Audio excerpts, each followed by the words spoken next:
श्री गुरुदेव दत्त. या व्हिडिओमध्ये तुम्ही 2026 या नवीन वर्षाचे मिथुन राशीचे वार्षिक राशी भविष्य पाहणार आहात.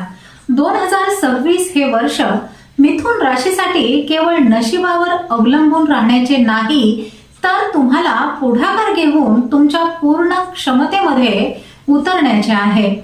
गुरु, शनी आणि राहू या प्रमुख ग्रहांमुळे या वर्षी तुमच्या समोर अनेक संधी आणि आव्हाने येतील, जे तुम्हाला तुमच्या मर्यादांच्या पलीकडे घेऊन जातील आणि तुमची वाढ करतील. हे वर्ष शांत बसून राहण्याचे नाही, ही वेळ आहे उभे राहून गोष्टी घडवून आणण्याची. तुम्ही तुमच्या भविष्याची सूत्रे हातात घेण्यासाठी यावर्षी तयार आहात का? नमस्कार, मी ज्योतिष विशारद सौ मनीषा दळवी आणि तुम्ही पाहत आहात आमचा चॅनल श्रीदत्त फलज्योतिष इझी ॲस्ट्रॉलॉजी. चला तर मग आता पाहूयात मिथुन राशीचे 2026 या वर्षाचे सविस्तर राशी भविष्य. 2026 मध्ये तुमच्या करिअरला मोठी चालना मिळणार आहे. गुरुच्या प्रभावामुळे या वर्षी तुम्हाला पदोन्नती, नवीन जबाबदाऱ्या आणि तुमच्या कामाची योग्य पोचपावती मिळेल. तुमच्या कामाच्या जीवनामध्ये स्थिरता आणि वाढ पाहायला मिळेल. मात्र राहूच्या प्रभावामुळे तुम्हाला शॉर्टकट घेण्याचा मोह होऊ शकतो. ही तुमच्यासाठी धोक्याची घंटा समजा. घाई गडबडीमध्ये निर्णय घेणे टाळा आणि काळजी घ्या. तुमच्या दीर्घकालीन धोरणावर विश्वास ठेवा आणि संयम बाळगा. यामुळे तुम्हाला दीर्घकाळ टिकणारे यश मिळणार आहे. 2026 मध्ये तुमची आर्थिक बाजू स्थिर वाढ दर्शवत आहे, कारण गुरु आणि शनी समृद्धी आणि स्थिरता वाढवतील. नवीन उत्पन्नाचे स्रोत निर्माण होतील आणि जुन्या गुंतवणुकीतून होणारा नफा तुमचा आर्थिक आधार मजबूत करेल. हे वर्ष म्युच्युअल फंड, सरकारी योजना आणि रिअल इस्टेटसाठी चांगले आहे. मात्र राहू आणि मंगळ यांच्यामुळे वाहने, घर किंवा इतर अनपेक्षित समस्यांवर अचानक खर्च होऊ शकतो. त्यामुळे जागरूकपणे खर्च करा. शनीच्या वक्र दृष्टीमुळे करिअरमध्ये थोडासा विलंब किंवा कौटुंबिक तणाव येऊ शकतो, ज्यासाठी संतुलन राखण्याची गरज आहे.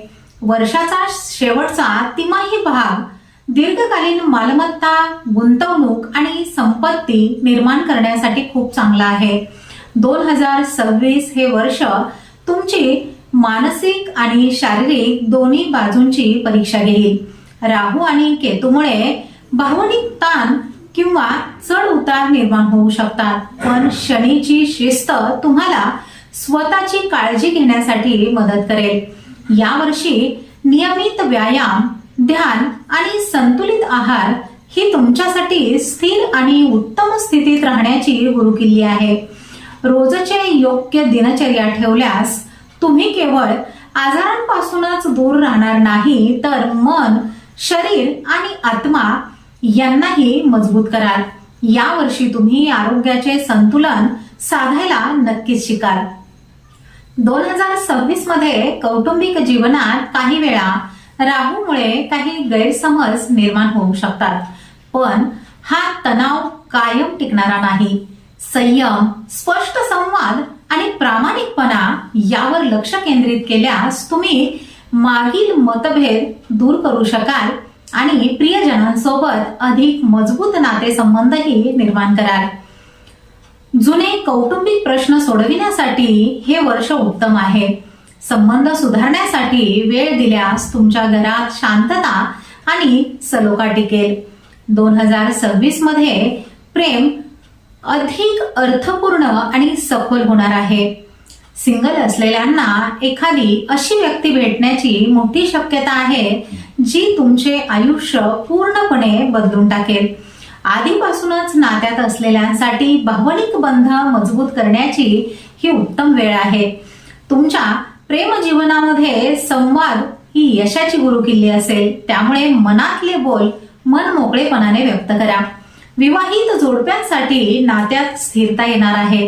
कुटुंबाच्या ध्येयांवर चर्चा करण्यासाठी किंवा त्या दिशेने पाऊल टाकण्यासाठी ही चांगली वेळ आहे. वर्ष 2026 मध्ये विद्यार्थ्यांना उत्कृष्ट यश मिळेल, परंतु त्यासाठी नियमित अभ्यास आवश्यक आहे. स्पर्धा परीक्षांसाठी मार्च ते मे हा काळ खूप अनुकूल आहे, कारण या काळामध्ये तुमची एकाग्रता वाढेल. कामाच्या निमित्ताने केलेले प्रवास खूप लाभदायक ठरतील आणि तुमच्या संपर्काचे जाळे अधिक मजबूत होईल. लहान व्यावसायिकांना प्रवासातून मोठा आर्थिक फायदा होण्याचीही शक्यता आहे. आता पाहूया जानेवारी ते डिसेंबर प्रत्येक महिन्यानुसार हे वर्ष मिथुन राशीसाठी कसे असेल. जानेवारी आणि फेब्रुवारी महिन्यामध्ये करिअरला योग्य दिशा मिळेल आणि मोठी जबाबदारी तुम्ही स्वीकाराल. मार्च आणि एप्रिल महिन्यामध्ये संवाद कौशल्यातून यश मिळेल आणि आर्थिक लाभ होण्याचीही शक्यता आहे. मे आणि जून महिन्यामध्ये आर्थिक लाभाच्या दृष्टीने उत्तम काळ असेल आणि उत्पन्नामध्ये वाढ होईल. जुलै आणि ऑगस्ट महिन्यामध्ये आरोग्यावर लक्ष देण्याची गरज आहे. तसेच गुंतवणुकीमध्ये सावधगिरी बाळगा. सप्टेंबर आणि ऑक्टोबर महिन्यामध्ये करिअरमध्ये स्थिरता आणि मोठे यश मिळेल. नोव्हेंबर आणि डिसेंबर महिन्यात अचानक धनलाभ होण्याचीही शक्यता आहे. आता पाहूया या वर्षी मिथुन राशीने काय करावे आणि काय करू नये. या वर्षी मिथुन राशीने कामाच्या ठिकाणी वेळेचे व्यवस्थापन आणि शिस्त पाळावी. तसेच उत्पन्नाच्या नवीन संधींचा फायदा घ्यावा. याचबरोबर कामाच्या ठिकाणी आळस करू नये आणि भागीदारीच्या कामामध्ये किंवा नात्यामध्ये संशयाला मनामध्ये जागा देऊ नये. थोडक्यात सांगायचे तर 2026 हे वर्ष तुमच्यासाठी चमकण्याची संधी आहे, पण त्यासाठी प्रयत्न, लक्ष आणि शिस्त आवश्यक आहे. वाढ, स्थिरता आणि अधिक सखोल भावनिक संबंध तुमच्या आवाक्यात आहेत. मात्र आव्हानांना तोंड देण्यासाठी स्पष्ट संवाद आणि सकारात्मक दृष्टिकोन लागेल. तुमच्यातील जुळवून घेण्याच्या क्षमतेमुळे आणि नैसर्गिक ऊर्जेमुळे हे वर्ष अविस्मरणीय बनण्यासाठी तुमच्याकडे सर्व काही आहे. तर मग तुम्ही येणारे 2026 हे वर्ष तुमचे सर्वोत्तम वर्ष बनविण्यासाठी तयार आहात का? श्री स्वामी समर्थ.